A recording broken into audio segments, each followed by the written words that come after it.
Here are my top 10 tips for your AC15 or Vox amplifier. You'll find the time codes in the description below. Let's go. I call this one the tone hack. This works especially well for those of you who use the normal channel exclusively. Here's how it works. Start by increasing the master volume at least halfway or more. Next, you set your channel volume to taste. Now raise the volume of the top boost channel. You will have to raise the volume of the top boost channel significantly if you want to hear the effect of this technique. You will hear a boost in volume as well as a change in frequencies. By doing this, you can now use the EQ section from the top boost channel. Note that this will bring up the noise floor, so it may not be ideal for everyone or in every situations, but it's useful if you need more tonal flexibility from the normal channel. Now, this next tip is actually a recommendation from one of my viewers. The technique is called beam blocking. If you own a 112 combo and you played on stage before, you will notice that if you move around a bit, you can lose the sound of your amp quite easily, so you have to stay really close to it. If you played with a 212 or a 412, those speakers disperse the sound way more, so you can hear yourself as you move farther away from your amp. But for those of us who play with a 112 combo or a 110 combo, what are the options? So that's where beam blocking comes in. There are devices that you can buy that you put at the front of your speaker, which helps disperse the sound more evenly so it's not so directional. And another advantage to this is that it does tame some of the high-end frequencies. So it's a 2-for-1, but if you don't want to buy this particular device, what are your options? You might have seen pictures of Stevie Ray Vaughan's amp with some tape at the front of the grill, and this is essentially what he was trying to do. He was trying to tame the high-end frequencies, and he was trying to get that speaker to disperse the sound more evenly on stage. Now, whether this is as efficient as getting that device that I just showed you a couple seconds ago, I don't know. You're going to have to experiment with that yourself, but at least it's an option. So if you have a 112 or 110 and you want to hear yourself or even tame the highs, you can try some tape at the front. Now be wary that there's some tape that will leave some residue on the front of your grill. So a lot of people recommend either using masking tape or gaff tape. So do a bit more research to find out what you could put at the front of the grill without leaving some residue on it, and let me know what you think of this. Now, there's a rumor out there that fuzz pedals and Vox amplifiers don't work together, and I disagree. I've done some experimenting with this, and here are my findings.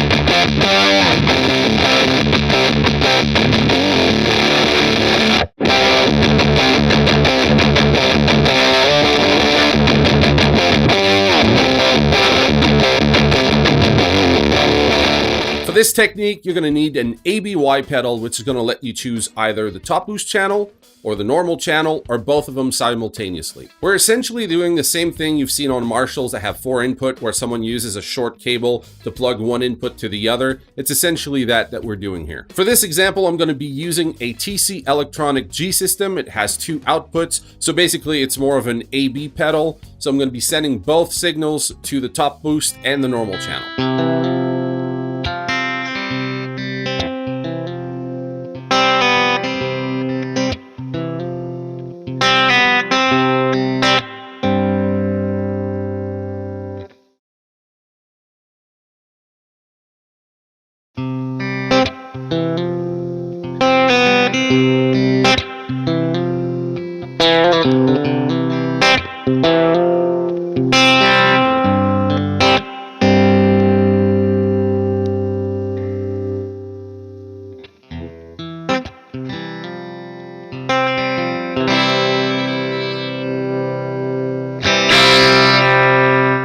There are a lot of complaints about the reverb on the AC15. There's something about the way that the reverb sits in front of your guitar tone that reduces its clarity. I find that by increasing the master volume, the reverb seems to sit behind your guitar tone. It's a subtle change, but it's a noticeable one. Experiment with this technique and let me know what you think of it in the comments section below. If you haven't considered it before, a compressor pedal and your Vox amp are actually a match made in heaven. You might have noticed that Vox amplifiers are super dynamic, meaning that when you dig into them, they get really loud, but when you pick very lightly, it's barely audible.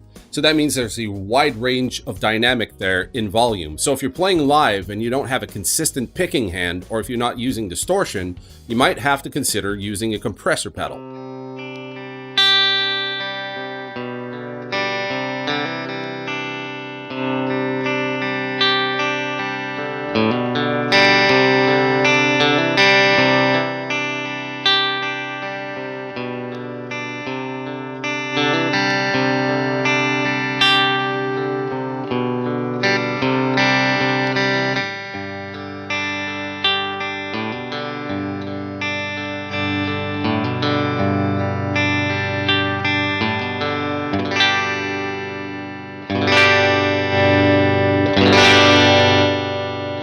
Change the stock tubes in your brand new amplifier as soon as possible. It's an additional cost, but it's a worthy investment. There's a significant difference in tone between the stock unbranded tubes and your favorite set of tubes. So if you make that switch as soon as possible, you're going to be much happier with your new purchase. New owners of Vox amplifiers often complain that their amps sound brittle and harsh.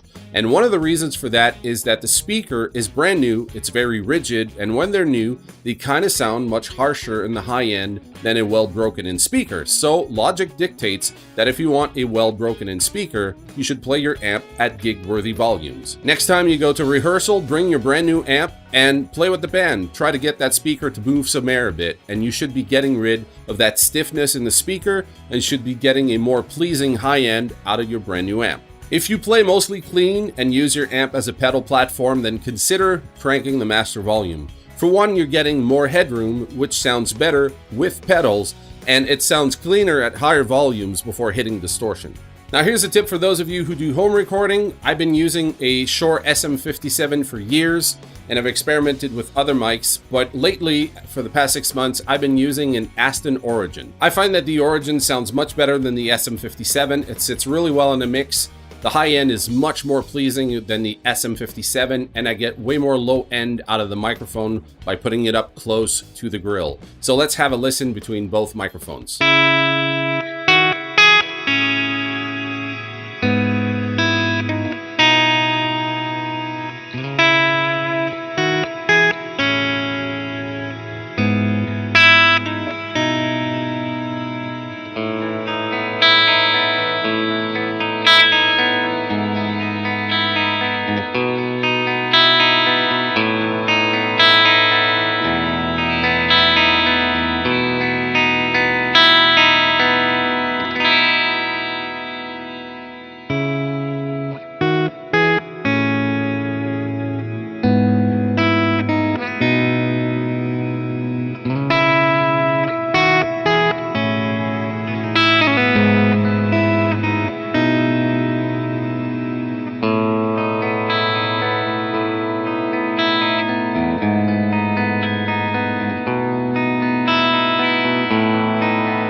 Welcome to the Tone Lounge. My name is Jonathan. Today we're having a look at 5 reasons why you need an ABY pedal for your Vox AC15.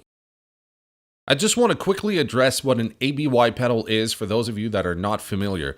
What it is a device that splits your guitar signal in two so you can send it to 2 different sources. So that can be 2 different amps or 2 different inputs, like the normal channel and the top boost channel on your AC15. There are many ways that you can use this, and that's what we're going to address in this video. Before we begin this list, I'm going to be giving you some tips and tricks. So here is tip number 1. Depending on which model you go with, some ABY pedals have a lot of features and some do not. So in the case of what I'm using today, I have a ground lift, I have a polarity switch. I can flip the polarity 180 degrees, which is very useful if you're using 2 different amps for a stereo rig or a wet dry rig. My ABY pedal does not have a buffer in it. That means my guitar signal gets split into 2, and that is weakening my guitar signal. So the way I counter this is by using something like this. I use a GE7 because it has a great buffer, which gives me a really nice strong signal going out to the amp. It also has a level on there where I can boost the volume going out to the amp.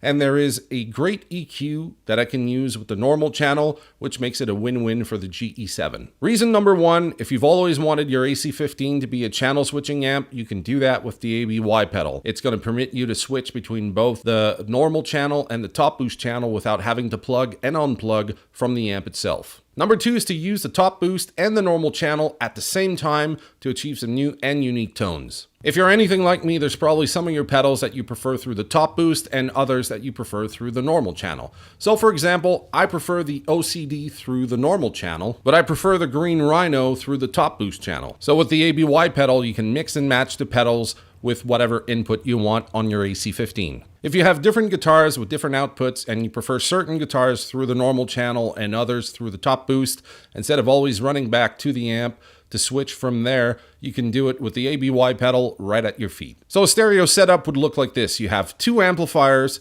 and you have stereo pedals that are sending 2 different signals to both amps. So you need stereo pedals in order to have a stereo setup. Otherwise, you could use a wet dry rig. That's where you have 1 amp that's getting all the effects, delays, phasers, reverbs, etc. And the other amp is only getting the dry signal from your guitar. 112 or 212? In today's video, we are exploring the pros and the cons of each for both live and studio applications.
my name is Jonathan. Welcome to the channel. If this is your first time here, I do tutorials, gear reviews, and tips and tricks videos just like this one. So if you enjoy the content, be sure to subscribe to the channel. Now let's get to the video. If you do a quick Google search, you'll notice that there are pages after pages of forums talking about the 112 versus the 212, most of which usually center around live situations. So let's cover the pros and cons of the live situation. Let's start with the pros. So this is not going to be an extensive list by any means. I'm just covering some of the basics. Combo amps are usually lighter and easier to carry around. They usually work well with most gigs that have PA systems. Because of the frequency content of a single speaker, it's usually pretty easy to mix. Another advantage of using a 112 combo is that they don't take much room in your car and they don't take much real estate on a stage. If you like a more compressed sound and you like a lot of early breakup, a 112 combo will do that for you. So here is the list of cons. They don't do so well outdoors. And because of the smaller enclosure, they do tend to sound boxy. And if you're looking for clean headroom, they do tend to break up early. And depending whether you have a closed back or open back cab, usually they don't have a whole lot of bass. And they are super directional, meaning whoever's sitting in front of you will either really enjoy your guitar tone or will really hate you for the whole evening. The other drawback to the amp being so directional is that if you have to move around on stage, it makes it very hard to hear yourself. And now we're going to cover the pros of the 212. It has more low end. It disperses the sound more than the 112, which makes it easier for you to hear yourself as you move around on stage. And you also get more volume. Another advantage is that you can use different speakers and different cabs for different situations. 212s are usually not as bulky as 412 cabs, so it's a really nice compromise. The mids usually sound more open than a 112. And another benefit is that they have more power handling. And here are the cons. That is one more piece of gear for you to bring to the gig. It takes up more room in your car and more real estate on stage. And once mic'd up, it doesn't sound that much different in the PA. It's more of a personal thing for you on stage. Now, for those of you with home studios, if you're wondering whether the 112 or the 212 would be better for you, we're going to go explore the frequency content difference between both the 112 and the 212. We're going to listen for volume differences between the both of them, whether that matters or not. And if you stay until the very end of the video, I'm going to give you a link where you're going to be able to download the raw files and listen to them yourselves, and you be the judge whether one over the other is better for you.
I'm editing the video right now and I realized I forgot to mention two things: volume and frequency differences. In the room, the 112 doesn't sound as loud as the 212. And in terms of frequency content, the 112 does sound more boxy and doesn't have as much bass. If you own a Vox AC15 and that's an issue for you, click here in the cards. I have a tone hacks video, and until you can afford to buy a 212, this might get you by. The 212 in the room obviously disperses the sound way more, and the perceived loudness feels like it might be like about 3 dB more, which is significant. But once you throw a microphone in front of both cabinets, they come across in the recording as being the same amplitude, which is rather surprising. I don't understand the reason behind this, but in the recording, they both come across as being equally loud. As you would expect, the 112 does sound boxy in the recording as well. And the 212 does come across as having way more bass than the 112. Now, the surprising part, despite sounding boxy, the 112 is actually the one I prefer in a mix.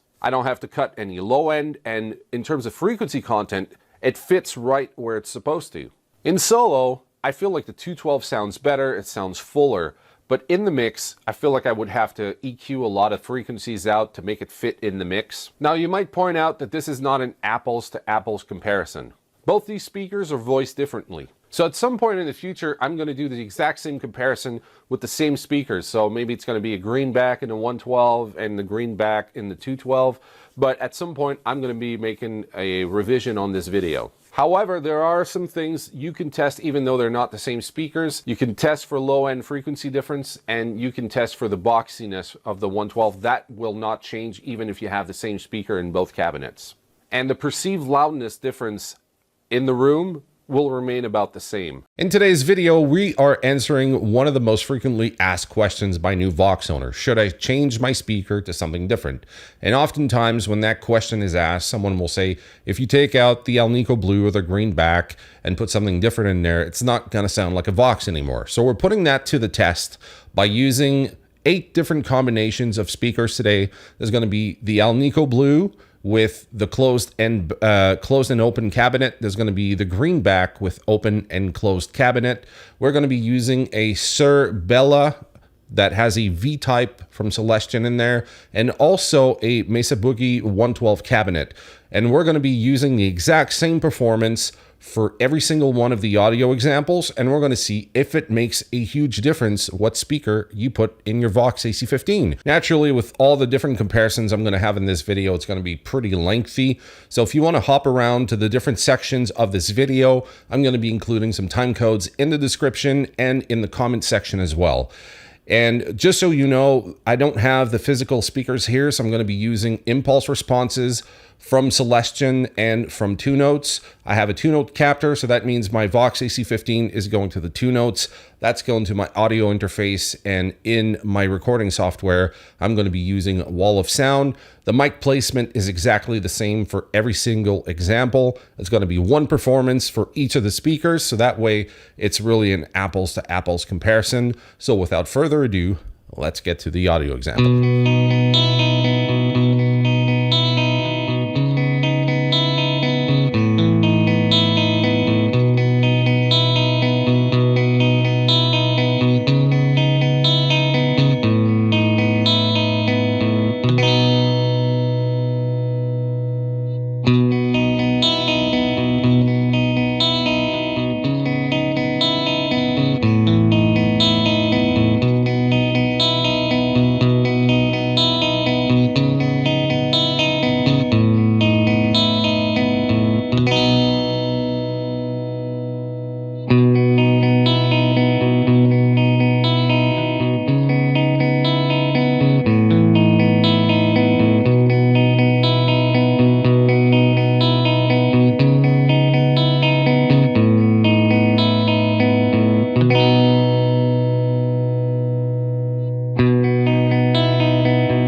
this is Jonathan from ArcSolver Studio, and today we're having a look at the differences between the top boost channel and the normal channel on a Vox AC15. The purpose of this video is to help you out in case you're considering getting an AC15 but don't have the means to try one out yourself. I'm going to be going over the differences between the top boost and the normal channel, and also there's going to be some audio examples, but if you don't want to hear the whole talking, you can look in the description. I'm going to have time codes for the whole video, so you can just skip back and forth to whatever section that you wish. So right now I'm going to be going over a brief explanation of both channels. As you can see from the top panel here, right now I'm plugged into the normal channel. All we have is a volume. Despite that looking very limiting, it has way more headroom than the top boost channel and takes pedals really well. And the top boost channel has the flexibility of having an EQ section with the bass and treble and has way more gain. So if you prefer a more rock kind of tone, this might be the channel that you prefer. It does take pedals really well, but they react differently, the both of them, and we're going to see that in a couple minutes when I plug in my fuzz pedal.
In today's episode of the Vox AC15 series, we're going to be having a look at the 112 versus the 212 versus the 412 cab. The purpose of today's video is to do a follow-up video to the one I came up with 2 years ago called the 112 versus the 212. In that video, I had a Greenback in my AC15, and the 2x12 cab that I had at the time had WGS ET65 speakers, so it wasn't a real fair comparison. In today's experiment, I'm going to be using my AC15 with a 2-notes captor. That's going to go into my recording software. I'm going to be using the wall of sound. The impulse responses I'm going to be using today are all from Celestion. That is the AlNiCo Blue and the Greenback. And I decided to use all the closed backs because it's going to be simpler that way. There's a huge difference in tone between the open back and the closed back. So for this experiment, we're all going to be listening to the 112, the 212, and the 412 closed back speaker cabinets. This is going to be a pretty lengthy video, so I'm including all the time codes in the description and in the comment section.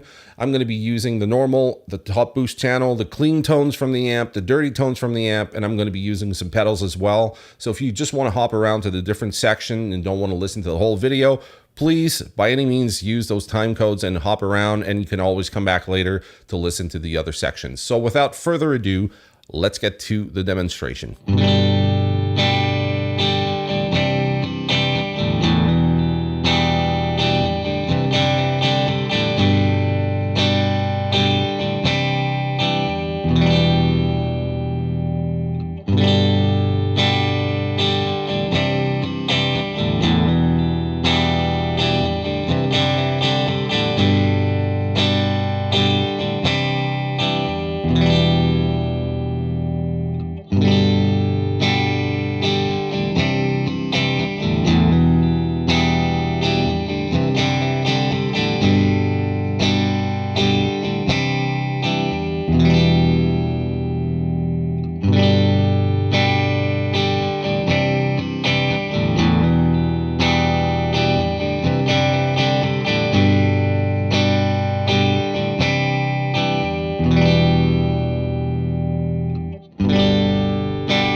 Welcome to the Tone Lounge. My name is Jonathan, and today we're having a look at the difference between an AlNiCo Blue and a Greenback Celestion speaker.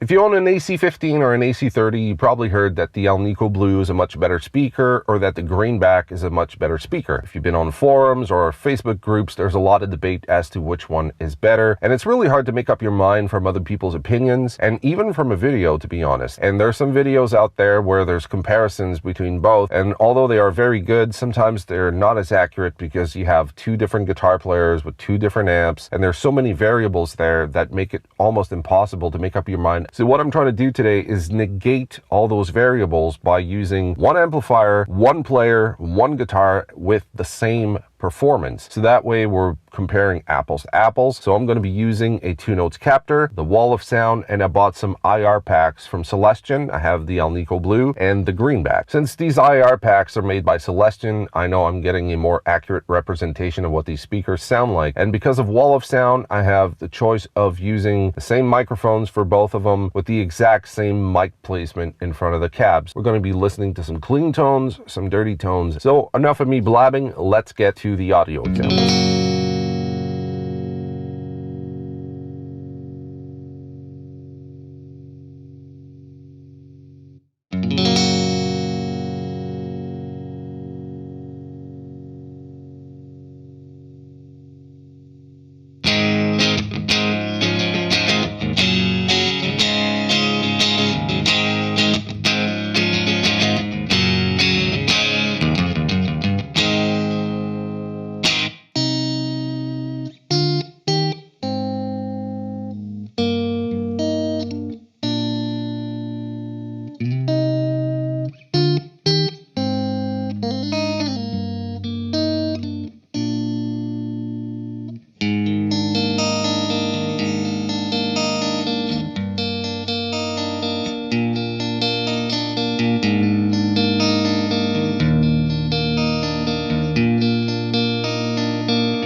If you're thinking about modding your Vox AC15 or even putting it up for sale before you do anything, watch this video first. I'm about to reveal something really cool that not many people talk about. Stick around.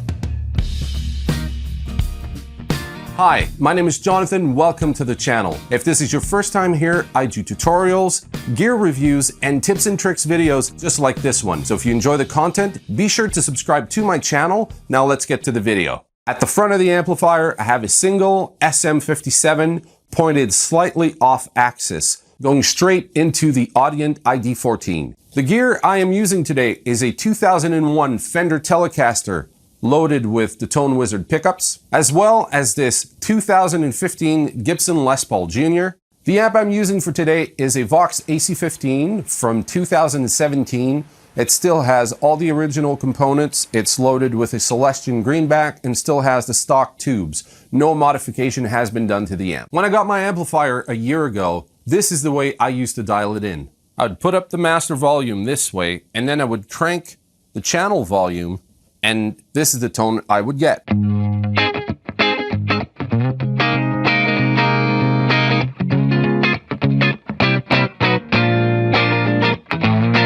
Depending on the guitar you're playing, you might find that there's not enough low end in your signal compared to the top boost channel. I prefer the normal channel to the top boost channel, but that means not having an EQ section. That means if you don't have enough low end to your taste, you're gonna have to plug into the top boost section of your amp. Or do you? I'm about to show you a really neat trick where you can use the normal channel and the EQ section from the top boost channel without having to mod anything.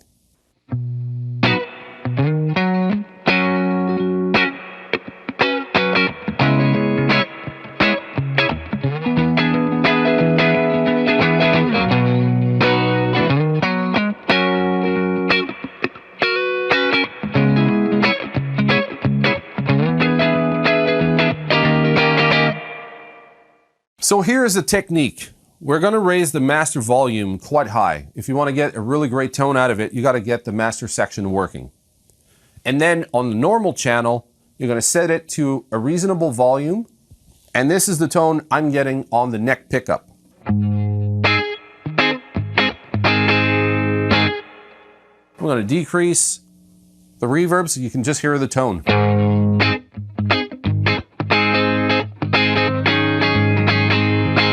Not a bad tone, but if you want more low end out of this particular channel, I believe that because both the normal channel and the top boost channel are sharing the exact same tube configuration, there's a bit of crosstalk going on between this channel and this one. So here's what I mean. So I'm going to be using the low E, and I'm going to be increasing the volume on the top boost channel. Now, keep in mind, we're not plugged in. There's no trickery. Here's what happens.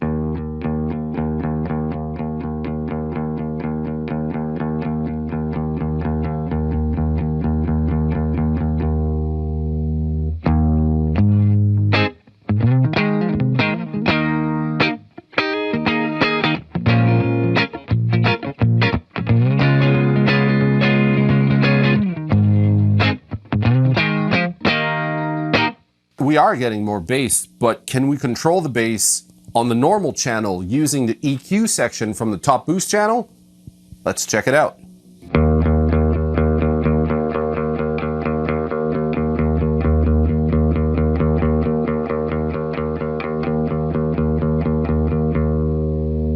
How about the high end?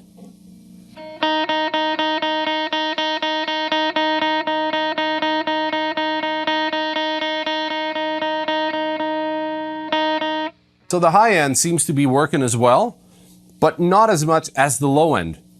Let's take the volume from the top boost channel and bring it back down.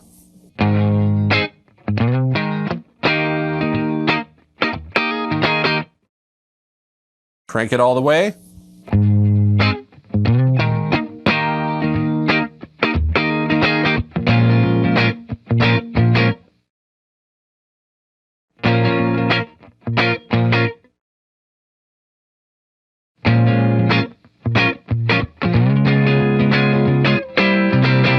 The only drawback to using this technique is that it does bring up the noise floor. I don't mind the hiss that much because it's not that loud. So even if I'm recording or playing live, the hiss is barely noticeable. When you consider that I can make the P90 in this guitar sound super thick using this technique, I think I can put up with a bit of noise. So let's try the same thing with this guitar.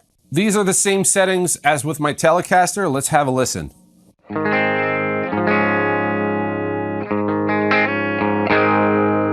I'm going to bring up the volume on the top boost channel.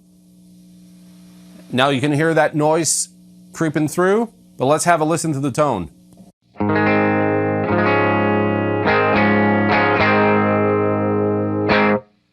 Can bring down the volume just a bit and bring down the noise as well.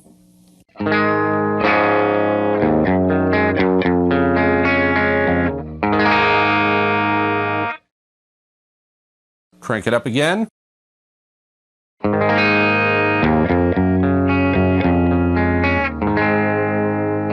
The effect of this technique is made a little more obvious when you're using a 2x12 cab.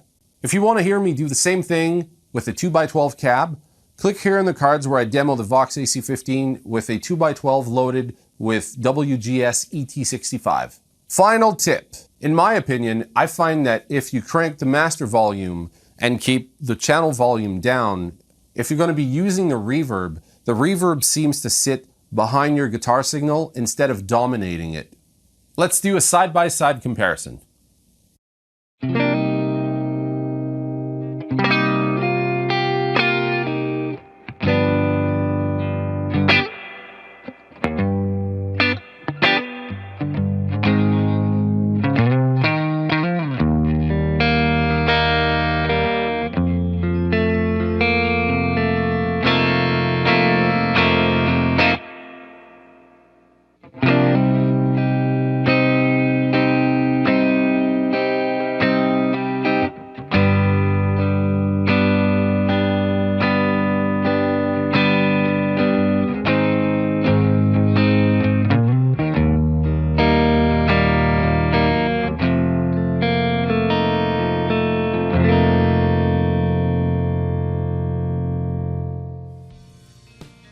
Hopefully this comes through in the recording, but what I'm hearing sitting beside the amplifier is that the guitar signal is at the forefront and the reverb sits right behind. In this episode, we are not focusing on the history of Vox as a company, but rather focusing on the lineage of really iconic amplifiers that came out in the 1960s, starting with the Vox AC4. In 1958, Vox introduced the AC2. This amp over the years would have a lot of cosmetic changes and also two name changes. So as I mentioned before, in 58 it was the AC2, but by 1960 they decided to change the name to the AC6, but it didn't really stick, so they changed back to AC2 up until 1962, where they finally named it the AC4. Now this version of the AC4 is very different from what we know of these amps from the Korg era. These earlier models had an ECC83, an EF86, an EZ80, EL84. They were 6 watts and also had 2 inputs, 1 volume, 1 tone, 1 tremolo. The amp came with an ELAC 8-inch speaker.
In 1959, Vox introduced the AC10 with what is known today as the TV front look, and over the years it had many cosmetic changes.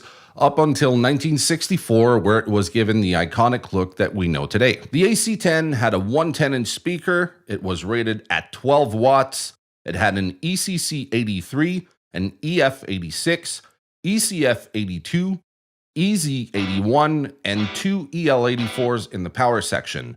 The 2 channels were equipped with 2 inputs each, volume, tone, and channel 2 had a tremolo.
In 1962, Vox came out with the AC10 Twin. This one here featured a 210 cabinet, which was slightly smaller than that of the AC30, and the 2 10-inch speakers were unbranded. So from year to year, they could be swapped out for different manufacturers, and they never really specified who those brands were. In terms of features, this one here had what Vox called the vibrato, but it wasn't really vibrato, it was still a tremolo, and it also featured a normal channel.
talking about a rare bird in the Vox AC10 lineage. We're talking about the AC10 SRT, which stands for Super Reverb Twin. The Super Reverb Twin is a bit of a weird amplifier in that it was never officially announced. They talked about it in a catalog in '64, but no one is really sure about, the official date of that launch of the amplifier. So in '64, this amp comes out. It looks different. It's got a trapezoid head.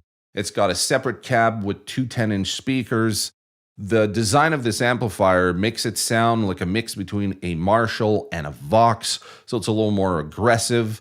It had a really weird Vox design reverb in there that people who bought the amp weren't fans of. Overall, this amplifier kind of went under the radar for most people, but the people that know about it are holding on to them, and the prices have just skyrocketed on these amps over the years.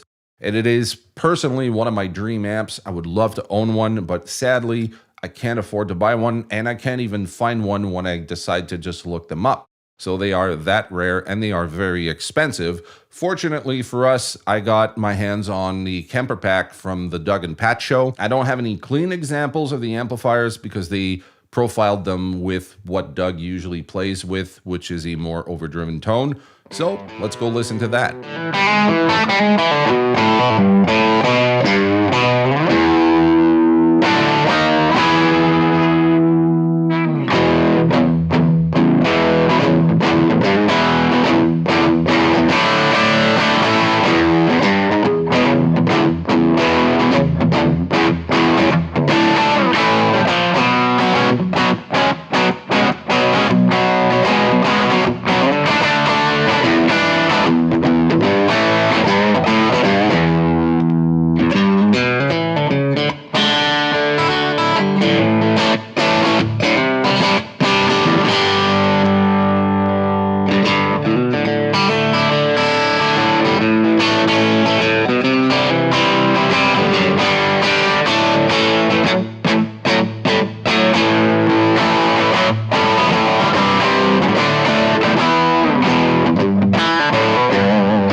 First production AC15 was released in 1958.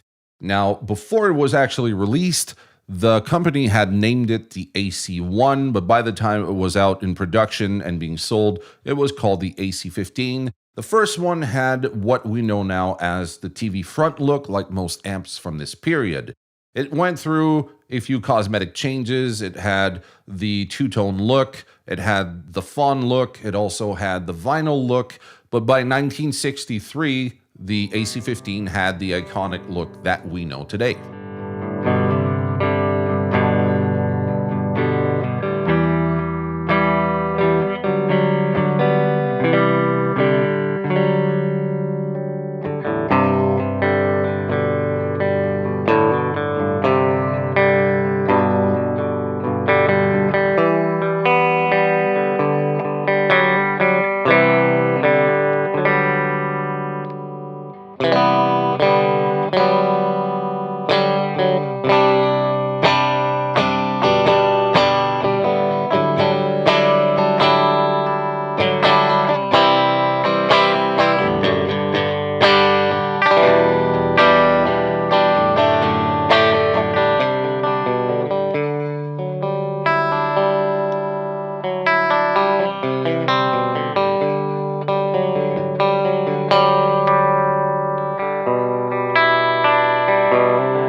Now, the story goes that the band The Shadows had major issues with their AC15 not being loud enough because their fans were screaming so loudly they couldn't hear themselves. So Dick Denny had this thought of doubling the power of the AC15 and also putting 2 speakers in there. So before he took the initiative to do so, he approached Tom Jennings, the owner of the company, and asked him, "Can we make these amps?" And Tom Jennings said, "No, those amps would be way too loud and way too heavy. We're not doing it." But the bands, and not just the Shadows, but also other bands, were asking for more power from their amplifiers. Dick Denny went about making those amps just for those bands secretly behind everyone's back. And eventually, the orders and the paperwork for all the parts needed to build these AC15 twins got in the hands of Tom Jennings. Needless to say, Dick Denny was called into the office, and according to the employees, a lot of shouting was involved. And by the time Dick Denny came out, one of the employees asked him, like, "What's going on? Are you okay?" Dick Denny said, "Well, we can make double the power and double the speakers, but just for a handful of bands, and that's it." Needless to say, that event birthed the AC30 that we know today.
The AC30 had many versions in the 1960s. First, there was the AC34, which had 4 inputs, the AC36 Twin, the 36 Bass, the 36 Treble model, the AC30 Top Boost, the AC30 Super Twin Reverb, and the AC30 Super Twin Reverb Top Boost, which had the trapezoid head.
once again, screaming fans inspired a much louder amp. This time we're talking about the AC50 Mark I. This amplifier was designed for the Beatles because with their AC30s, they still managed to not be able to hear themselves on stage. If you've ever played an AC30 and you cranked it up, try to imagine people screaming so loudly that they bury your amp.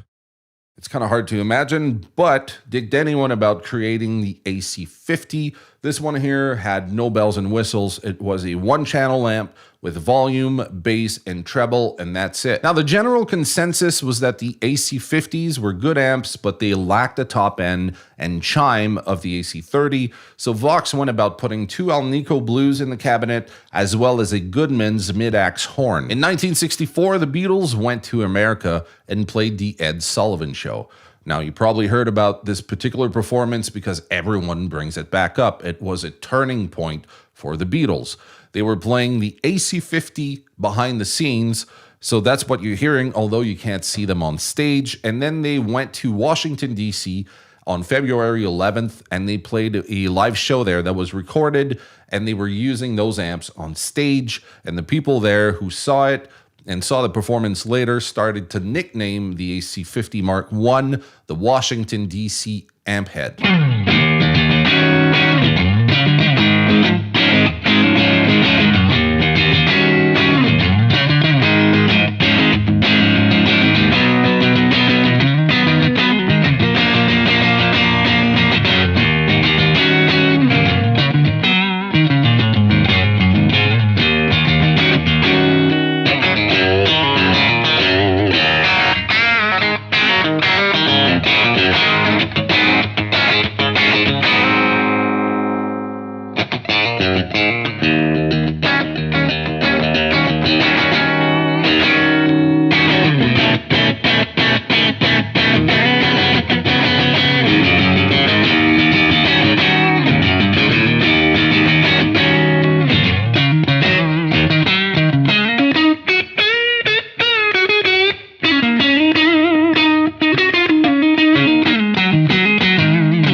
1964, Vox introduced the AC100 Mark I.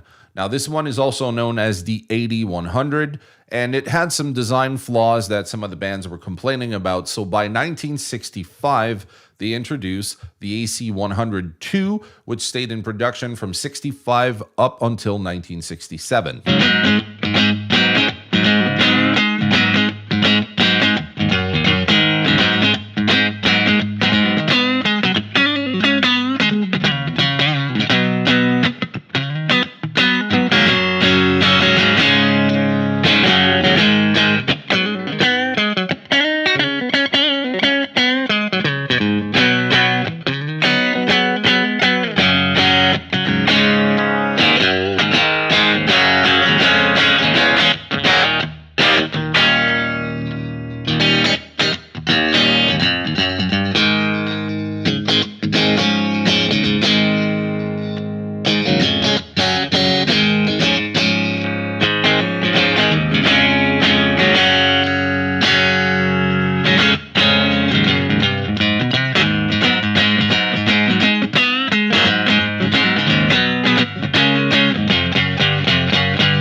One amp that is often forgotten in this whole lineup is the Cambridge. It started out as a tube amplifier and eventually became a fully solid-state model.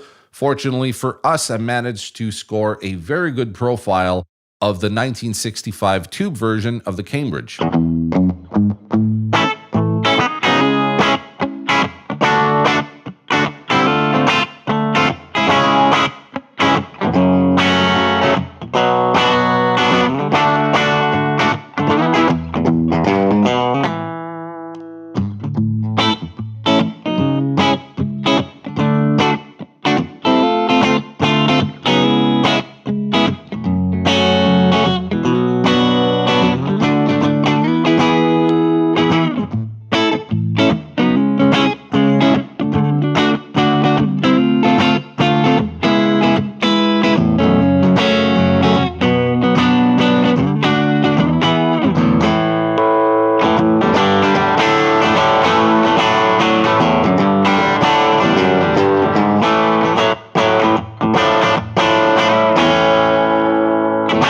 If you enjoyed this first episode, episode 2 is going to be right here on screen where we talk about the V-Cell era and the Rose Morris amplifiers. So be sure to check that out. See you in the next one. Cheers.